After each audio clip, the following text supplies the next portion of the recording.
I'm Lauren Catris and I've recently set up a business with the help from Busnes Wales.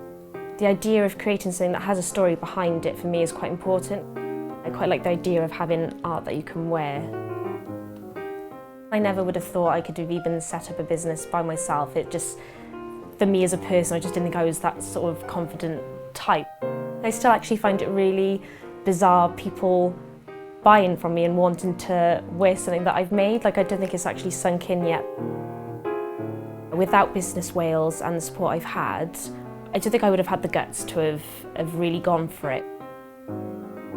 Busnes Wales, they helped me massively with the financial side of things and market research, the things that I never would have thought I could do.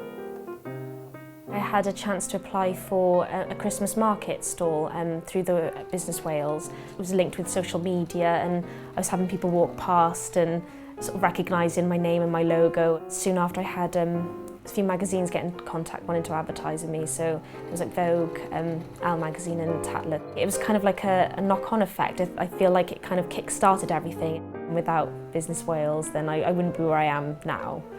So I'm very grateful, I think, for all the support I've had, really.